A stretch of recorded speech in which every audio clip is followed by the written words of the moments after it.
अस्सलामु अलैकुम वरहमतुल्लाहि वबरकातुहू। ला इलाज बीमारी और ऐसी बीमारी जिसका इलाज मुमकिन नहीं है या बहुत मुश्किल है, डॉक्टर कहते हैं कि भाई चांसेस बहुत कम है अब, तो ये आयत हैं जो आयत शिफ़ा हैं। ये तो टोटल 6 आयतें हैं।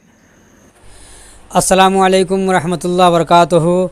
आयत शिफ़ा, ये 6 आयत ऐसे हैं जो कोई भी बीमारी हो, इंशाअल्लाह जिस्म के अंदर कोई भी बीमारी तकलीफ़ हो, इंशाअल्लाह ये 6 आयत से शिफ़ा मिलेगी।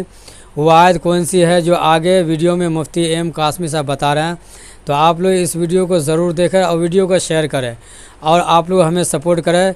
इंशाअल्लाह हम आप लोगों के लिए हर मसाइल जो कुरान और हदीस की रोशनी में है, आपके मसले हल होंगे, ऐसी वीडियो लेकर हाजिर होता हूं। तो आप लोग सपोर्ट करते रहें, इंशाल्लाह आप लोगों को हम ऐसी वीडियो दिखाते रहेंगे। चलिए आप लोगों को वीडियो दिखाते हैं, वीडियो को पूरा देखें। अस्सलामु अलैकुम वरहमतुल्लाहि वबरकातुहू। ला इलाज बीमारी और ऐसी बीमारी जिसका इलाज मुमकिन नहीं है या बहुत मुश्किल है, डॉक्टर कहते हैं कि भाई चांसेस बहुत कम है अब, तो एक अमल तो वो है जो मैंने कल आप लोगों को लास्ट वीडियो में बताया था कि ला इलाज बीमारी में मुब्तला लोग ये अमल करें। और एक अमल आज मैं बता रहा हूँ। एक भाई ने पूछा है मुफ्ती साहब आयत शिफ़ा कौन सी होती हैं वो बता दें। तो आयत शिफ़ा कुरान मजीद में शिफ़ा वाली आयत, इसका भी आप अमल कर सकते हैं, ठीक है। आयत शिफ़ा की बहुत फजीलत है। एक बुज़ुर्ग और बहुत बड़े फ़कीह गुज़रे हैं, उनका वाक़या भी किताबों में लिखा हुआ है कि उनका बेटा जो है ना बहुत तगड़ा वाला बीमार हो गया एकदम। इलाज वो कर रहे थे लेकिन कोई फ़ायदा नहीं मिल रहा था, बहुत फ़िक्रमंद। एक मरतबा अल्लाह से दुआ करके सोए, दुरूद शरीफ पढ़ के सोए, तो नबी करीम सल्लल्लाहु अलैहि वसल्लम की ख्वाब में ज़ियारत हुई और हुज़ूर अलैहिस्सलातु वस्सलाम ने उन बुज़ुर्ग से कहा कि क्या बात है, बड़े परेशान नज़र आते हो।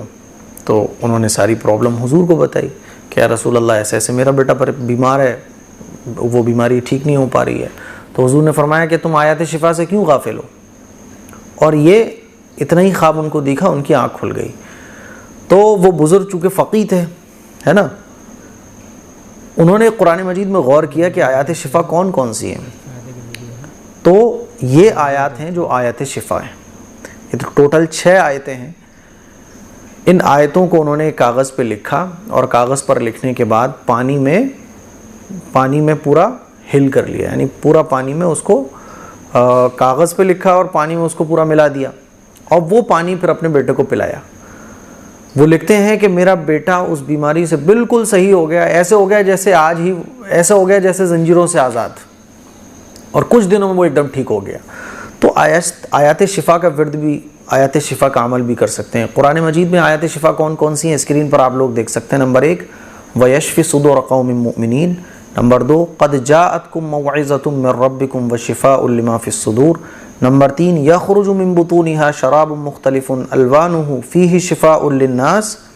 नंबर 4 व नुनज़्ज़िलु मिनल क़ुरआनि मा हुवा शिफ़ा व रहमतुल लिल मुमिनीन। नंबर 5 व इज़ा मरिज़्तु फ़हुवा यशफ़ीन। नंबर 6 क़ुल हुवा लिल्लज़ीना आमनू हुदन व शिफ़ा। इसके साथ साथ आप सूरह फ़ातिहा को भी मिला सकते हैं, क्योंकि सूरह फ़ातिहा का एक नाम सूरह शिफ़ा भी है ना। दोनों कुल भी आप इसमें ऐड कर सकते हैं। तो शुरू में सबसे पहले आप सूरह फ़ातिहा पढ़ो, उसके बाद ये 6 आयतें पढ़ लो। आप शुरू और आखिर में दुरूद शरीफ पढ़ लो, एक मरतबा काफ़ी है। आप मरीज़ को जो भी दवा खिला रहे हो, पानी पे दम करके, दवा पे दम करके ये आयत आप दवा और पानी खिला सकते हो, पिला सकते हो, ठीक है।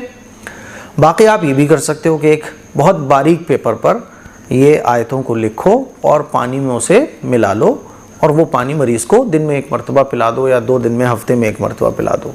बेस्ट यही है कि आप दवा पे और पानी पे दम करके मरीज़ को दवा खिलाओ, पानी पिलाओ। इंशाअल्लाह सुम्मा इंशाअल्लाह जो भी होगा फिर इंशाअल्लाह आफ़ियत वाला होगा। तो ये आयत शिफ़ा हैं जो मैंने आप लोगों के सामने रखी। इस क्लिप को शेयर करें, दूसरों तक पहुँचाएँ। अस्सलामु अलैकुम वरहमतुल्लाहि वबरकातुहू।